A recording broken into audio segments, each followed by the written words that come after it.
샬롬, 말씀 읽어주는 김기훈 목사입니다. 오늘도 기대하는 마음과 사모하는 마음을 가지고 하나님의 말씀 함께 읽겠습니다. 레위기 2장 1절부터 16절까지의 말씀입니다.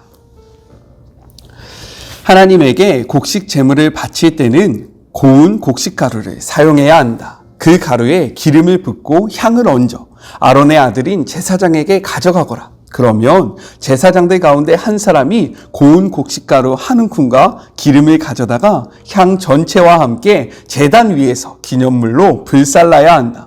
이것이 불살라 바치는 제물이며 하나님을 기쁘게 하는 향기다. 곡식 제물 가운데 남은 것은 아론과 그의 아들들의 몫이다. 이것은 하나님께 불살라 바치는 제물 가운데 지극히 거룩한 것이다.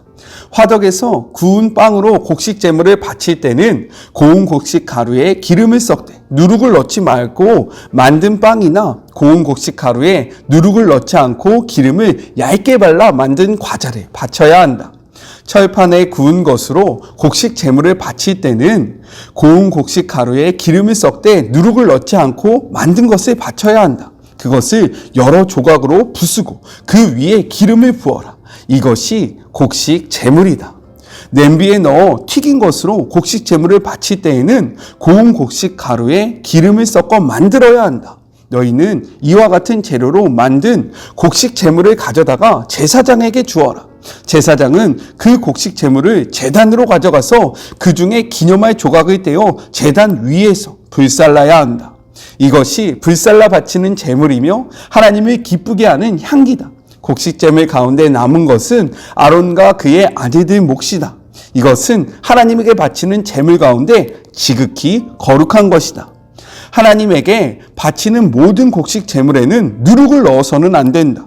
누룩이나 꿀을 하나님에게 불살라 바치는 제물로 바쳐서는 안 된다. 그것들을 첫 수확물의 제물로 하나님께 바치는 것은 괜찮지만 하나님을 기쁘게 하는 향기로 바치려고 제단 위에 올려놓아서는 안 된다. 너희가 바치는 모든 곡식 제물에는 소금을 쳐서 간을 맞추어야 한다. 너희가 바치는 곡식 제물에 너희 하나님과 언약을 맺을 때 넣는 소금을 빼놓아서는 안 된다.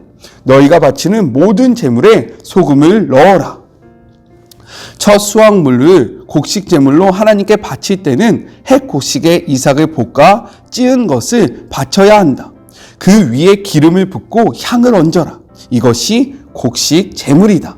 제사장은 그 곡식과 기름에서 일부를 덜어내어 향 전체와 함께 기념물로 불살라야 한다. 이것이 하나님에게 불살라 바치는 제물이다.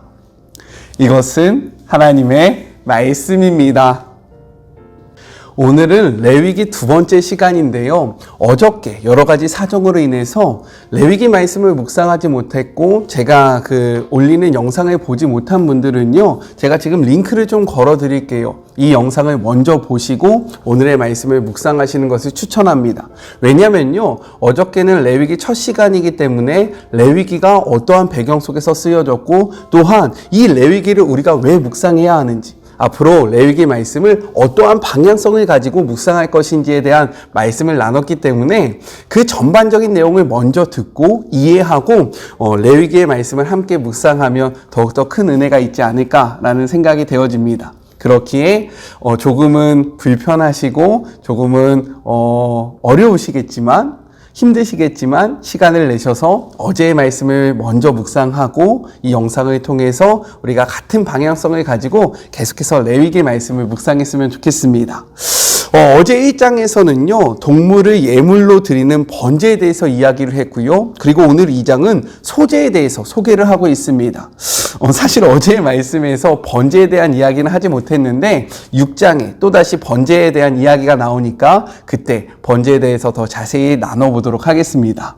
소제는요, 본래 곡식 제사만을 의미하지 않고 기본적으로 드려진 것, 선물이라는 의미를 가지고 있습니다. 그러나 제사와 관련해서 이 단어가 쓰일 때에는 곡식 제사에 한정돼서 쓰이기 때문에 우리는 보통 소제를 곡식 제사다라고 생각을 하는 거예요.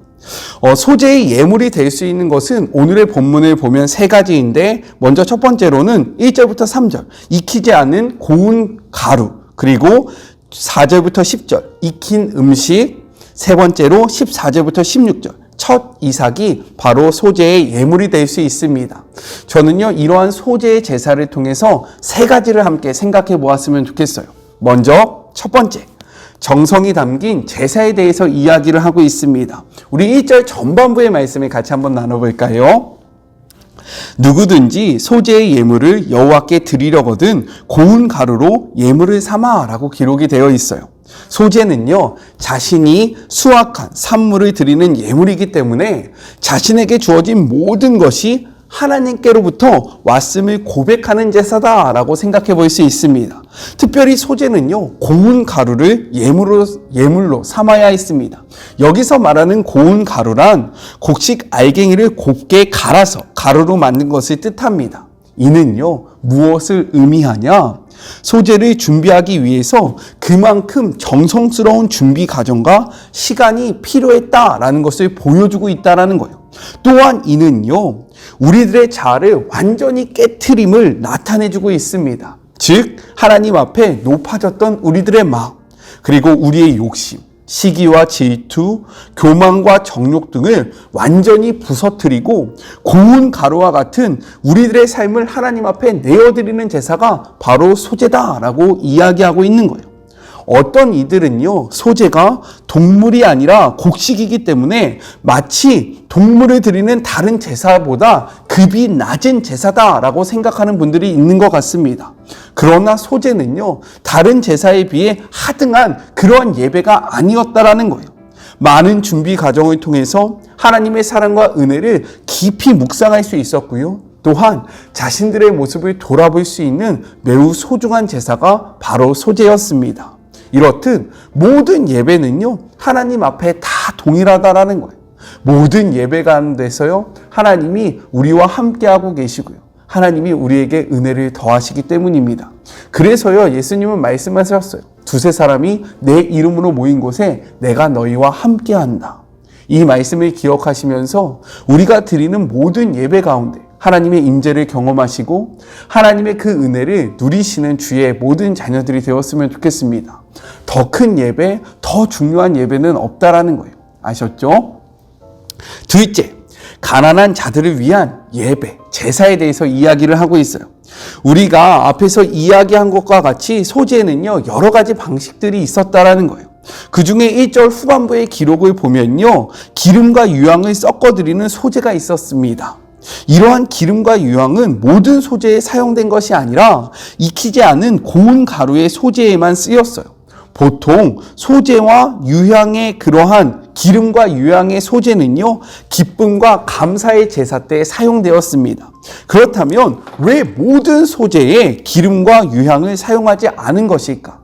그 이유는 무엇이냐면 유향은 쉽게 구할 수 없었고요, 매우 값이 비쌌기 때문입니다. 그렇기에 가열하여 익힌 소재물에는요, 유향을 쓰지 않았다라는 거예요. 이것은 가난한 자들을 향한 배려, 하나님의 사랑을 나타내주고 있는 것입니다. 우리 레위기 5장 12절의 말씀을 통해서 한번 확인해 볼까요? 이렇게 기록되어 있어요.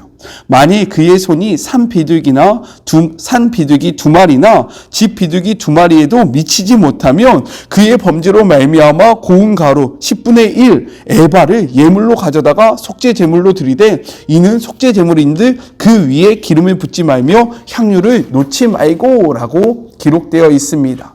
이렇듯 소재는 가난한 자들이 하나님 앞에 나오는 데 있어서 아무런 걸림도, 지장도 되지 않는다는 것을 확인해 주고 있다는 거예요. 여기서 또 한 가지 주목해야 하는 그러한 표현이 있는데 4절부터 8절 그리고 11절부터 15절에서 2인칭 주어가 사용되고 있다는 거예요. 너 이렇게 2인칭 주어가 사용되고 있다는 겁니다. 대체로 제사 규정에서는요, 2인칭이 사용되는 것이 아니라 3인칭이 사용되었습니다. 이는요, 일반적, 객관적인 규례를 설명하고 있는 그러한 모습을 보여주고 있는 거예요. 반면에 소재에서는요, 2인칭을 사용하고 있는데 2인칭을 사용한 것은 어떠한 의미냐? 친밀감을 더욱더 강렬하게 표현해서요, 소재가 가난한 자의 재물이지만 하나님 앞에 나아가기에 조금도 부족함이 없음을 강조하고 있다는 거예요. 즉 소재가 다른 제사에 비해서 하등한, 열등한 그러한 제사가 아니다. 가난한 이들이 드리는 제사였기 때문에 하나님이 덜 기뻐하시고 별로 비중 있게 생각하지 않는 그러한 제사가 아니다는 것을 강조하기 위해서 3인칭이 아니라 2인칭을 사용하고 있다라고 우리가 생각할 수 있는 겁니다. 이렇듯 제사 규례에 가난한 사람들을 위한 배려가 있다는 점은 무엇을 나타내고 있느냐? 가난이 하나님의 형벌이나 심판과는 무관한 것임을 분명하게 보여주고 있다는 거예요. 가난과 부유함, 이러한 것이 중요한 것이 아니라 하나님은요, 이를 통해서 하나님과의 관계가 더욱더 중요하다라는 것을 분명하게 보여주고 있는 거예요. 그렇기 때문에 가난을 핑계 삼을 수 없는 겁니다. 나는 가난하기 때문에 하나님이 나를 더욱더 사랑해 주셔야 되는 거 아닙니까? 나는 부유하기 때문에 하나님이 나에게 더욱더 은혜를 베푸신 것이 아닙니까? 가난과 부유함이요, 하나님과의 그 관계성에서 중요한 것이 아니다라고 성경은 이야기하고 있는 거예요. 하나님이 주목하고 계시는 것은요, 우리가 어떠한 상황에 있든지 그것에 안주하는 것이 아니라 그것을 이겨내고 하나님 앞에 나오는 것, 하나님 앞에 그 관계를 맺는 이러한 모습이 더욱더 중요하다라고 말씀하고 있어요. 가난이 면죄부가 될 수 없습니다. 또 부유한 것이요, 면죄부가 될 수 없다라는 거예요. 하나님은요, 모든 상황 속에서 동일하게 그분 앞에 나와 하나님을 바라보시기를 소망한다라는 것을 기억하시면서 가난을 핑계 삼지 말고요, 부유함을 핑계 삼지 말고요, 모든 상황 속에서 하나님을 바라보는 주의 자녀들이 되었으면 좋겠습니다. 마지막 셋째입니다. 넣어야 할 것과 넣지 말아야 할 것에 대해서 이야기를 하고 있다는 거예요.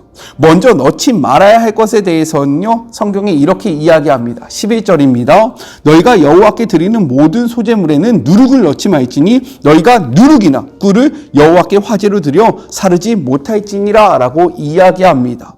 소재에는요, 이렇듯 누룩과 꿀을 넣어서는 안 된다라는 거예요. 왜 넣어서는 안 된다는지 분명한 이유를 제시해 주지 않지만 여러 가지 사건을 통해서 우리가 유추해 볼 수 있습니다. 먼저 누룩입니다. 누룩은요, 이스라엘은 출애굽할 때 누룩이 없는 떡을 가지고 나왔으며 유월절을 지킬 때에도 누룩을 넣지 않는 빵을 먹고 누룩은 근처에 보이게도 하지 말라라고 말씀하셨다라는 거예요. 예수님도 누룩에 대해서요, 이렇게 말씀하셨습니다. 누가복음 12장 1절 후반부의 말씀이에요. 예수께서 먼저 제자들에게 말씀하여 이르시되 바리새인들의 누룩 곧 외식을 주의하라. 바울도요, 누룩에 대해서 이렇게 이야기했습니다. 고린도전서 5장 6절의 말씀이에요.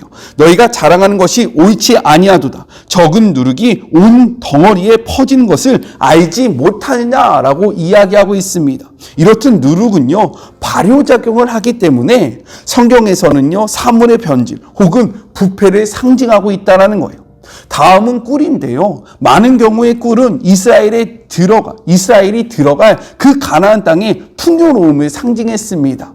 그러나 꿀은 동시에 타락한 가나안 문화를 대표했고요, 이방인들이 제사 때 빈번하게 사용했던 것이 바로 꿀이라는 것입니다. 소재는요, 제가 아까 전에 첫 번째 단락에서 이야기했듯이 곡식을 고운 가루로 만들어 드리는 제사인데, 이는 우리 자아를 완전히 깨어 드림으로 하나님 앞에 모든 것을 올려 드리는 그러한 제사였습니다. 그렇기 때문에 누룩과 꿀을 넣지 말라는 이러한 말씀을 우리가 어떻게 이해할 수 있냐면, 누룩과 같이 자신을 부풀려 거짓된 모습으로 나아가는 것을 원치 아니하셨다는 것, 그리고 꿀처럼 달콤하게 자신을 헛되이 꾸며서 하나님 앞에 나오는 것을 하나님께서 원하시지 않고요, 우리의 있는 모습 그대로 하나님 앞에 나오는 것을 원했다라고 생각해 볼 수 있다는 거예요.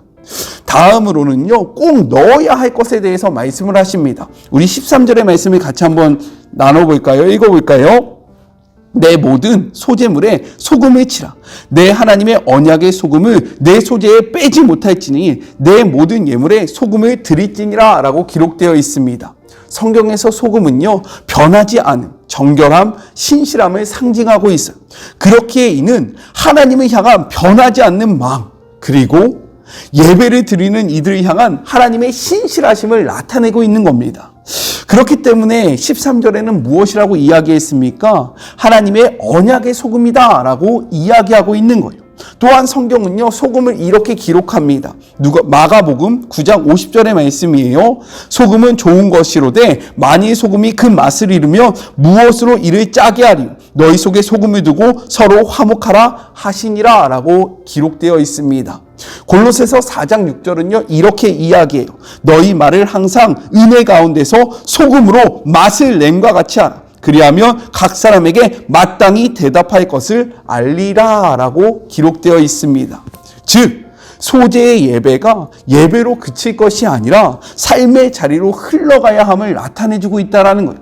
다시 풀어서 이야기하면 예배의 모습이 삶의 자리로 흘러가서요, 서로를 화목하게 하는 것. 하나님 앞에 예배했다면 그 모습을 가지고 세상 속에서 그 모습대로 살아가기를 원하시고요. 이러한 모습으로 말미암아 우리가 있는 곳에서 하나님의 사랑을 드러내고 하나님의 맛을 드러내는 삶을 우리에게 요구하셨다라고 생각해 볼 수 있는 겁니다. 소재는요, 이러한 예배를 나타내주고 있다는 거예요. 우리들의 삶이, 우리들의 예배가 바로 이러한 예배가 되었으면 좋겠습니다. 우리 같이 기도할까요? 하나님 감사합니다. 우리가 소재에 대해서 함께 나누어 보았습니다. 소재는요, 정말로 정성이 들어있는 예배였고 우리 자신을 곡식을 빻는 것처럼 우리의 자아, 우리의 욕망, 우리의 욕심을 다 깨트려서요, 하나님 앞에 온전하게 올려드리는 그러한 예배였다라는 것을 우리가 생각해 보았습니다. 또한 이 소재를 통해서 정말로 하나님 앞에 나아가는 것에 변명 삼을 것이 없다라는 것을 우리가 다시 한번 깨닫게 되었고요. 또한 하나님은 우리의 온전한 모습, 그리고 하나님은 꾸며지지 않는 우리의 모습, 또한 하나님은 우리가 주님 앞에 나아간 대로 세상 속에서 살아가기를 원하신다라는 것을 확인할 수 있었습니다. 주님, 하나님 앞에 예배한 모습대로 세상 속에서 살아가는 우리 모두가 되었으면 좋겠습니다. 그리하여 우리가 가는 곳곳마다 정말로 소금을 두고 화목한 것처럼 하나님의 그 말씀을 두고 하나님의 그 예배했던 그 모습대로 살아감으로 다시금 이 땅 가운데 우리가 소금처럼 하나님의 맛을 드러내는 자들이 되기를 소망하오니 하나님께서 우리들의 삶을 붙잡아 주시고 우리를 사용하여 주시옵시고 우리를 통하여 영광받아 주시옵소서. 주님, 레위기의 말씀을 통하여 우리가 제사의 모습을 통해 우리가 하나님 앞에 어떻게 예배해야 하는지, 어떻게 살아가야 하는지를 함께 나누기를 소망합니다. 깨닫는 영을 허락하여 주시옵시고 이 말씀이 오늘을 살아가는 우리에게 매우 중요하다는 것, 이를 통해서 하나님이 우리에게 주시는 메시지가 있다는 것을 기억하는 주의 모든 자녀들이 되게 하여 주시옵소서. 함께 하실 주님을 기대하며 거룩하신 예수님의 이름으로 기도드립니다. 아멘. 레위기 말씀을 기대하셨으면 좋겠습니다. 기대하는 만큼 하나님이 부어주실 거예요. 저는요, 또 내일 만나도록 할게요.